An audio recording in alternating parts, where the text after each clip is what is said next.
வேதத்தில் பார்க்கும் பொழுது ஆதி அப்போது ஆராய்த்த நாமம் நீக்கப்பட்டு விட்டதால் எல்லா மனுமக்களுக்கும் சாத்தானுடைய மரணம் எல்லாருக்குள்ளேயும் வந்து விட்டது. இந்த மரணத்தை நீக்குவதற்கு தான் இந்த சத்தியம் வந்திருக்கிறது. ஆதி அப்போது ஆராய்த்த நாமம் மீண்டுமாக இந்த வேதத்துக்குள் கொண்டது பொருத்தும் பொழுது அப்பொழுது தான் இந்த வேதத்துக்கு உயிர் வரும். இந்த சாயங்கால வெளிச்சத்தில் தான் ஊரின் தும்பியும் கொண்ட 7ஆம் தூதனை கர்த்தர் எழுப்புறாரு. அந்த ஊரின் தும்பியும் கொண்ட 7ஆம் தூதன் மூலியமாக முழு உலகத்துக்கும் பெரிய ஒரு வெளிச்சத்தை கொண்டு வந்து விட்டார். முழு உலகத்துக்கும் ரட்சிப்பு, மீண்டுமாக இந்த ரட்சிப்பு கிடைக்கிறது. இயேசுன்ற நாமத்தில் ரட்சிப்பு கிடையாது. இயேசுன்ற நாமம் சிலுவையில் அடிக்கப்படவில்லை. சிலுவையில் அடிக்கப்பட்ட நாமத்தில் தான் ரட்சிப்பு இருக்கிறது. அந்த எலியா தீர்க்கதரிசி தான் இக்காலத்துக்குரிய மெசஞ்சர். இவன் தான் இப்போ நான் உங்களோட பேசிகிட்டு இருக்கேன். இந்த எலியா தீர்க்கதரிசி அனுப்பி சொல்கிறார். அந்த மெசஞ்சர் வந்து தான் இந்த மக்களுக்கு இந்த சத்தியம் சொல்லி அவர்களுக்கு என்ன சொல்லும்போது மரித்து போன சரீரம் ஆத்மா செத்து போச்சு, ஆவி ஆத்மா சரீரம் செத்துருச்சு. செத்து போன செத்துக்கு மீண்டுமாக புத்துயிர் கொடுக்குறான். இந்த பூமியில் இருக்கும் பொழுதே நாம் பரலோகத்துக்குரியவர்களாகவும் பரலோக சுதந்திரிக்க வேண்டும்.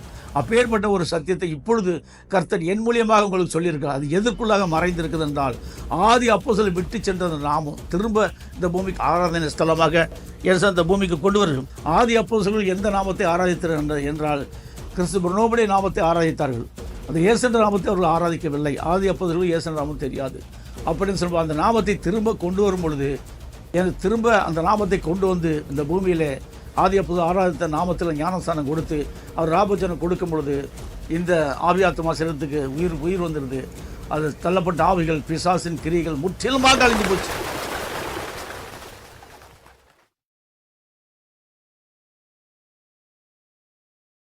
கர்த்தராகிய கிருபையுடைய நாமத்தில் உங்களுடைய வாழ்த்துக்கள் சொல்லி இப்பொழுது ஒரு செய்தி அறிவிக்கப் போகிறேன். 1 Corinthians 15:29 மண்ணானவருடைய சாயல் எது, வானவருடைய சாயல் எது என்ற ஒரு தலைப்பில் ஒரு செய்தியை உங்களுக்கு தருகிறேன். ஏன்னா இதில் ரொம்ப ஒரு விசேஷித்தமான காரியங்கள் அடங்கியிருக்கிறது. அதை குறித்து உங்களுக்கு அதில் உள்ள ரகசியங்களை மறைபொருட்களை வெளிப்படுத்தி இந்த சத்தியத்தை கொண்டு வருகிறேன். 1 Corinthians 15:29-35-49 முடியும். மரித்தோர் உயிர்த்தெழாவிட்டால் மரித்தோர்களுக்காக ஞானஸ்தானம் பெறுகிறவர்கள் என்ன செய்வார்கள்? மரித்தோர் எப்படி எழுந்திருப்பார்கள்? எப்படிப்பட்ட சரீரத்தோடு அவர்கள் எழுந்திருப்பார்கள்? இங்கு மரித்தது யார்? ஆதியாகமம் 2வது அதிகாரத்தில் 16-17 படி ஆதாம் ப்ளஸ் ஏவாள் இவர்களின் ஆவி ஆத்மா சரீரமும் இரத்தத்தில் இருக்கும் இரத்தமும் இந்த 4ம் மரித்து விட்டது. ஆதியாகமம் 2:25 படி ஆதாமும் ஏவாளும் நிர்வாணிகளாக இருந்தும் வெட்கப்படாதிருந்தார்கள். தேவனுடைய கட்டளை மீறி அவர்கள் பாவம் செய்ததால் அவர்களுடைய நிலை வெட்கப்பட்டு அவர்கள் அத்தியிலே தைத்து தங்களுக்கு அறக்கச்சலை உண்டாகினார்கள். வெட்கப்பட்டு போயிட்டார்கள். இது அவர்கள் அணிந்திருந்த நிலை வானவருடைய சாயலை காட்டிலும் அதிகப்படியான ஒரு சாயலை அவர்கள் அணிந்திருந்தார்கள். வானவருடைய சாயலையும் ரூபத்தையும் அணிந்து கொள்வது மீண்டுமாக அவர்கள் இழந்து போய்விட்டதால் வானவருடைய சாயலையும் வானவருடைய ரூபத்தையும் அணிந்து கொள்வது எப்படி அணிந்து கொள்ள முடியும்? வசனம் 36 புத்தியினனே, நீ விதைக்கிற விதை செத்தால் ஒழிய உயிர்க்க மாட்டாதே. விதை என்பது தன்னைத்தான் வெறுத்து தன் சொல்லி எடுத்துக்கொண்டு அனிதினமும் கிருபையை பின்பற்றுகிறவன் அவருக்கு சீசனாக இருப்பான் என்று வேதம் சொல்கிறது. இவர்களால் சீசத்துவம் கொண்டவர்கள் என்பது மனித சரீரத்தை குறிக்கிறதாக இருக்குது. இந்த மனித கிறிஸ்து பிரணோமின் ஊழியம் இதுதான் ஒரு கடினமான பிரணோமை குறித்த ஊழியம்.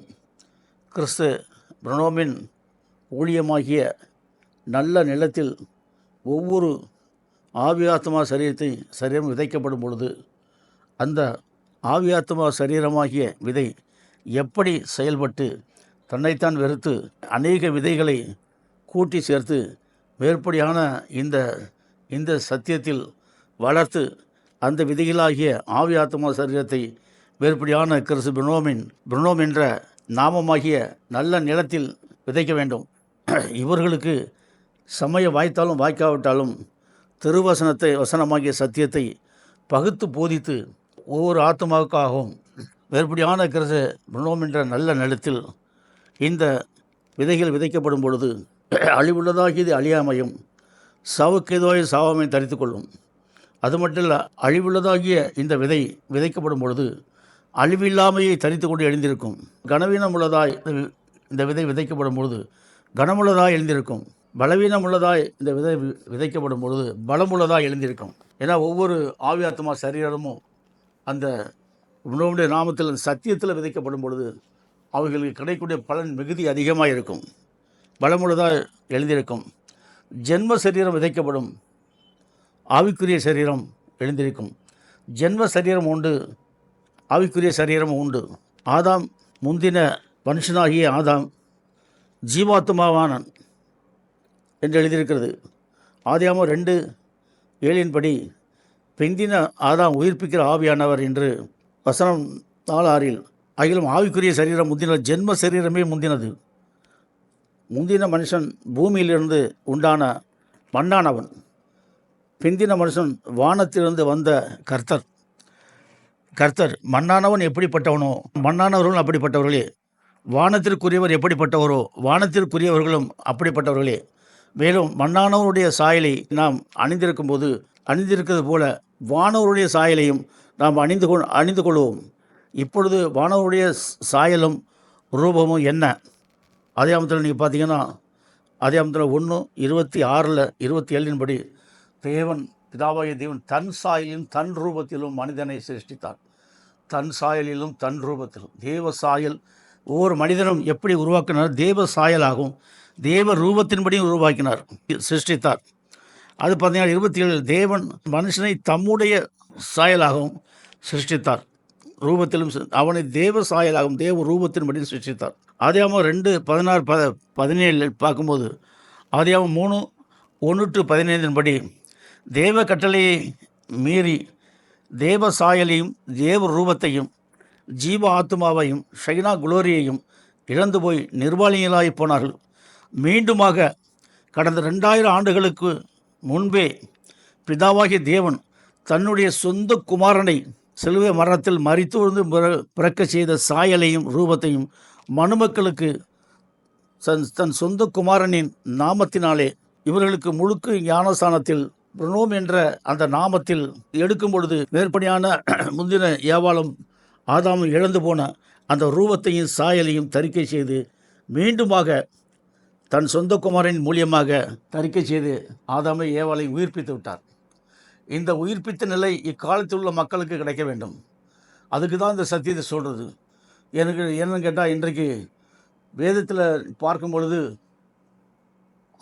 ஆதி அப்போது ஆராய்த்த நாமம் நீக்கப்பட்டு விட்டதால் எல்லா மனுமக்களுக்கும் சாத்தானுடைய மரணம் எல்லாருக்குள்ளேயும் வந்து விட்டது. இந்த மரணத்தை நீக்குவதற்கு தான் இந்த சத்தியம் வந்திருக்கிறது.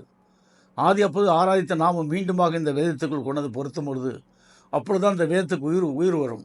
இந்த வேதத்துக்கு உயிர் வந்த பிற்பாடு இந்த நாமத்துக்கு உயிர் வந்து விடும். அப்படி என்றால் தள்ளப்பட்டு போன ஆவிகள் எல்லாருமே வெட்கப்பட்டு அசிங்கப்பட்டு அவமானப்பட்டு இந்த நாமத்துக்கு எதிர்த்து நிற்க முடியாதபடி பலனற்று போய் வெட்கப்பட்டு ஓடும். அப்பேற்பட்ட நிலையைத்தான் இன்றைக்கு ஊறி தும்பி கொண்ட 7ஆம் தூதன் மூலியமாக கர்த்தர் இந்த பூமியில் உள்ள மக்களுக்கு பெரிய ஒரு ஆச்சரியமான முறையில் அதை கொண்டு வந்து கொண்டு இருக்கிறார். அது கூட நீங்கள் பார்க்கும் பொழுது சாத்தானே அவன் கூட்டத்தை வெட்கப்படுத்தி போக செய்துவிட்டார். ஆமேன். இந்த சாயங்கால வெளிச்ச நேரத்தில் ஜகரியா 14:7 ஒரு நாள் உண்டு, அது கர்த்தருக்கு தெரிந்தது இரவும் அல்ல பகலும் அல்ல, சாயங்காலத்தில் வெளிச்சம் உண்டாகும். ஏன்னா இந்த நேரம் தான் சாயங்கால வெளிச்சம். இந்த சாயங்கால வெளிச்சத்தில் தான் ஊரின் தும்பியும் கொண்ட 7ஆம் தூதனை கர்த்தர் எழுப்புறாரு. அந்த ஊரின் தும்பியும் கொண்ட 7ஆம் தூதன் மூலியமாக முழு உலகத்துக்கும் பெரிய ஒரு வெளிச்சத்தை கொண்டு வந்து விட்டார். முழு உலகத்துக்கும் ரட்சிப்பு, மீண்டுமாக இந்த ரட்சிப்பு கிடைக்கிறது. இயேசுன்ற நாமத்தில் ரட்சிப்பு கிடையாது. இயேசுன்ற நாமம் சிலுவையில் அடிக்கப்படவில்லை. சிலுவையில் அடிக்கப்பட்ட நாமத்தில் தான் ரட்சிப்பு இருக்கிறது. என்றால் இது பிரணோமுடைய நாமத்தில் தான், அவருடைய ரத்தம் அந்த நாமத்தில் தான் இருக்கிறது. அப்போஸ்தலர் 2:10 பாவம் மன்னிப்பு கண்டு பிரணோமுடைய நாமத்தில் ஞானஸ்தானம் கொடுக்கும் பொழுது அந்த ரத்தம் வந்து கழுவி அது மட்டும் கிடையாது, இடமிருந்து வலம் என்னும்போது சிலுவை மரண பிரசவ 7 முத்திரை காயங்கள் தரிக்கப்படுது. அந்த 7 முத்திரை காயங்கள் தரிக்கப்படும் பொழுது அதற்குள்ளாக என்ன இருக்குன்னு சொல்லும்போது இடமிருந்து வலம் எண்ணும்போது பார்த்தால் 7 முத்திரை வந்துருச்சு. அந்த முத்திரைக்கு மேலே, அந்த முத்திரைக்கு 7 காயங்களுக்கு மேலே அது சிலுவை பற்றிய உபதேசம், அந்த அந்த சிலுவை பற்றிய உபதேசத்துக்கு மேலே நாமம் வந்துருச்சு. இன்றைக்கு இவர்கள் தான் ரட்சிக்கப்பட முடியும். இவர்கள் தான் இதுதான் ரட்சிப்பு.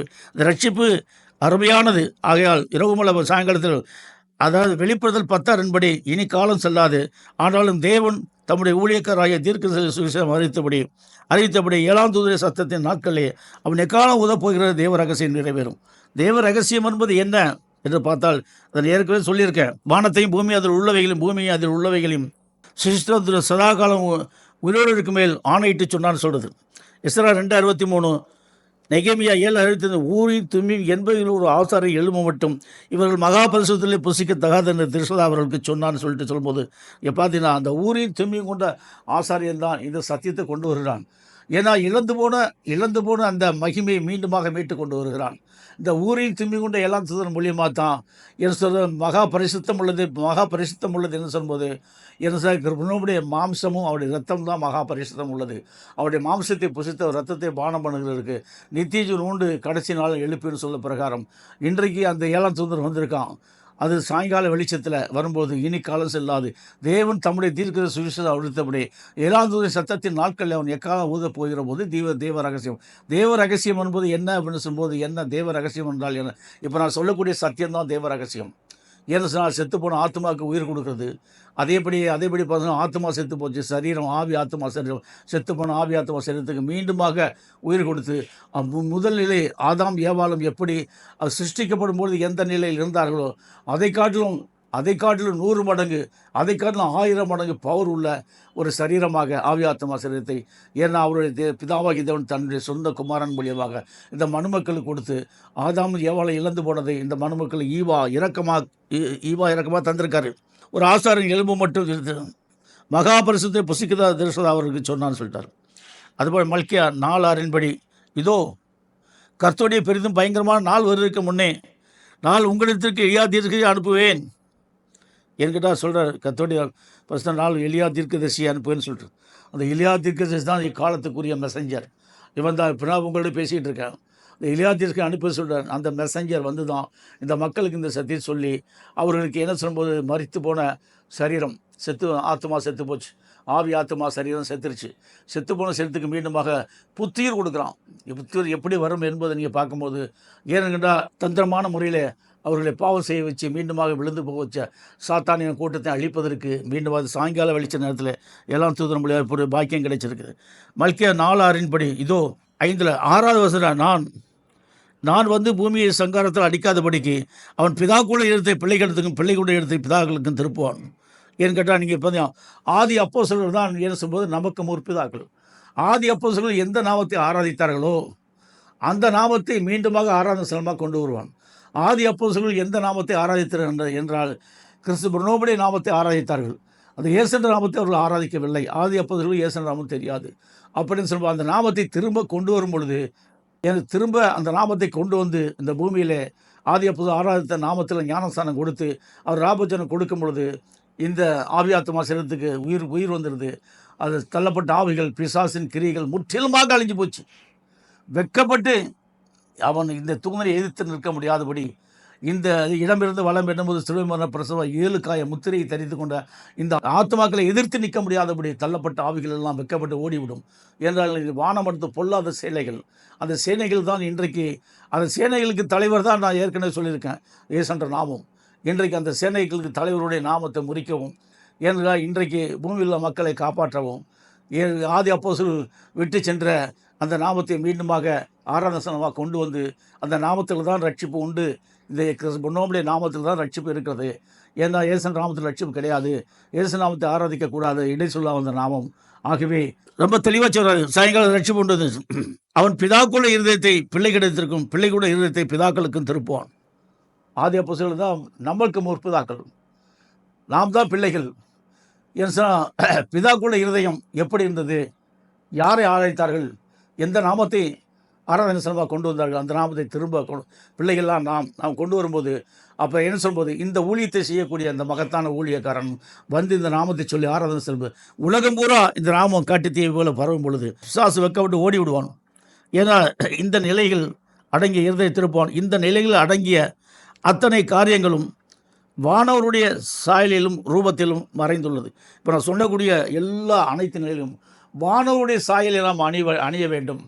வானவர் என்பது யார்? வானவர் தான் ஆதியாகும், பிந்தினாதாம் தான் அந்த வானவர். அவருடைய சாயல், அவர் எப்படி அந்த சிலுவையில் அடிக்கப்பட்டாரோ, இடமிருந்து வளம் என்னும்போது சுலம் என்ற பிரசவ 7 காயங்கள், வானவர் அவருடைய சாயல், அவருடைய ரூபமும் நமக்கு வந்துருச்சு. அவர் வானவருடைய சாயல் ஏன்னு சொல்லும்போது நோபுடைய சாயலும் ரூபமும் நமக்கு சிலுவையில் அடிக்கப்பட்ட அந்த நிலை எனக்குள்ளே வந்துட்ட உடனே எனக்கு என் ஆத்மா ஜீவாத்மா வந்துருச்சு. ஆவி ஜீவாத்மா, ஜீவாவியாக வந்துருச்சு. சரீரம் செத்து போன ஜீவ சரீரமாக, ரத்தத்தின் நிலை மரணத்துக்குள் வந்து ஜீவனுக்குள் வந்து 4 நிலைகளும் மாறிவிட்டது. இந்த 4 நிலைகளும் ஒவ்வொரு ஆத்மாவுக்கும் மாறுவதற்கு, இந்த 4 நிலைகளை மாற்றக்கூடிய ஒரு மகத்தான கிருபை எதுக்குள்ளே இருக்கிறதுனா, அப்போஸ்தலர் 2:18 பிரகாரம் பாவம் மன்னிப்பு கண்டு கிறிஸ்து பிரனோவுடைய ஆதி அப்போஸ்தலர் பிதாக்களுடைய எடுத்து பிள்ளைகளை திருப்பக்கூடிய இந்த ஊழியம், இந்த சத்தியம், இந்த நாமம் ஞானஸ்தானம் கொடுத்து அவர்களுக்கு ஞானஸ்தானம் கொடுக்கும் பொழுது இந்த 4 நிலைகளும் மாறி ஆதி அப்போஸ்தலர் ஆராதித்த நாமத்தின் மூலியமாக நம்மளுக்கு இந்த முழு உலகத்துக்கும் பெரிய ஒரு விடுதலையை கொடுக்கிறார் கர்த்தர். இந்த நிலையில் அடங்கிய அத்தனை காரியங்களும் வானவருடைய சாயலின் ரூபத்தையும் மறைந்துள்ளது நமக்கு அந்த கிடைச்சிருச்சு. ஆதியாகமத்தில் நீங்கள் பார்த்தீங்கன்னா, தேவன் தன் சாயலும் தன் ரூபத்திலும் உருவாக்கின அந்த மனிதனை பிசாசினம்னா சாத்தானுடைய சாயலும் சாத்தானுடைய ரூபத்திலும் எல்லா மக்களையும் மாற்றி விட்டான். இன்றைக்கு ஊரின் 7ஆம் தூதன் வந்து மீண்டுமாக தேவனுடைய சாயலையும் தேவனுடைய ரூபத்தையும் இந்த பூமிக்கு கொண்டு வரான். இந்த சத்தியத்தை ஏற்றுக்கொண்டு நீங்கள் வரும்பொழுது உண்மையிலே உங்களுக்கு அந்த பாக்கியம் கிடைச்சிடும். இல்லாவிட்டால் கடைசியில் பரலோக ராஜ்யத்துக்கும் நம்ம மனிதனுக்கும் சம்பந்தம் இல்லாதபடி சத்ரு எல்லா மக்களையும் அவனையே ஆராதிக்க வைத்து, தள்ளப்பட்ட ஆவிகள் எல்லாம் அவனையே கூட்டத்தை ஆராதிக்க வைத்து மொத்த மக்களையும் பாதாளத்தை அடைத்துடும். நீ பார்த்தீங்கன்னா எவ்வளோ பெரிய மோசமான காரியங்கள் இந்த பூமியில் நடந்து கொண்டு இருக்கிறது என்பதை நீங்கள் அறிய முடியவில்லை. அறிவதற்குரிய பெரிய ஒரு சந்தர்ப்பத்தை கர்த்தர் என் மூலியமாக உங்களுக்கு தந்திருக்கிறார். இந்த நிலையில் அடங்கிய அத்தனை காரியங்களும் வானவருடைய சாயலும் ரூபத்திலும் மறைந்துள்ளது. நாம் வானவருடைய சாயலையும் ரூபத்தையும் அப்போஸ்தலர் 2:30 கிறிஸ்து நாமத்தில் முழுக்க ஞானஸ்தானத்தில் தான் பெற்றுக்கொள்ள முடியும். மெருப்படியான ரூபத்தையும் சாயலையும் வேறு எதிலையும் பெற்றுக்கொள்ள முடியாது. மெருப்படியான ரூபத்தையும் சாயலையும் நாம் அணிந்து கொண்டு பரலோகவாசிகளாக மாற வேண்டும். நாம் பரலோகத்துக்குரியவர்களாக மாறி நாம் பரலோகத்தை சுதந்திரிக்க வேண்டும். இந்த பூமியில் இருக்கும் பொழுதே நாம் பரலோகத்துக்குரியவர்களாகவும் பரலோக சுதந்திரிக்க வேண்டும். அப்பேற்பட்ட ஒரு சத்தியத்தை இப்பொழுது கர்த்தர் என் மூலியமாக உங்களுக்கு சொல்லியிருக்கிறார். அது எதற்குள்ளாக மறைந்திருக்குது என்றால், ஆதி அப்போஸ்தலர் விட்டு சென்ற நாமும் திரும்ப இந்த பூமிக்கு ஆராதனை ஸ்தலமாக இந்த பூமிக்கு கொண்டு வரும். பிதாக்களுடைய இருதத்தை பிள்ளைகளிடத்திற்கும், பிள்ளைகளுடைய இடத்தை பிதாக்களும் திருப்பக்கூடிய இந்த மகத்தான ஊழியம் இன்றைக்கு வந்திருக்கிறது.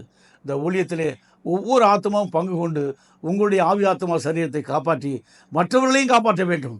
ஏன்னு கேட்டால், இந்த சத்தியத்தில் வந்து நாங்கள் காப்பாற்றப்படுவது மட்டுமல்ல, இந்த பூமியில் உள்ள மக்களையெல்லாம் காப்பாற்ற வேண்டும் என்ற இந்த சத்தியத்தில், இந்த பைபிளில் தான் அந்த ரகசியம் மறைஞ்சிருக்குது. இந்த ரகசியத்தை இப்பொழுது நான் உங்களுக்கு என்ன சொன்னால், சத்ரு அதையும் கெடுத்துட்டான். எல்லா மக்களையும் கெடுத்தவன் வேதத்துக்குள்ளே இடிசுல்லா வந்து அதையும் கெடுத்துட்டான். இன்றைக்கு 7ஆம் தூதன் மூலியமாக ஆராதிக்கிற நாமமும் அந்த சத்தியமும் வெளிப்பட்டிருக்குது. மல்கியா 4 பிள்ளைகளுடைய பிதாக்களுக்கு திருப்பக்கூடிய மகத்தான ஊழியத்தை கர்த்தர் நம்மளுக்கு தந்திருக்காரு. இந்த ஊழியத்தில் பங்கு கொண்டு நீங்களும் உங்களுடைய ஆவி ஆத்மா சரீரத்தை காத்துக்கொண்டு அநேகருடைய ஆவி ஆத்மா சரீரத்தை பரலோகத்துக்கு சொந்தக்காரர்களாக மாற்ற உடோடி வாருங்கள் என்று கிறிஸ்து நாமத்தில் உங்களை அழைக்கிறேன். ஆமேன்.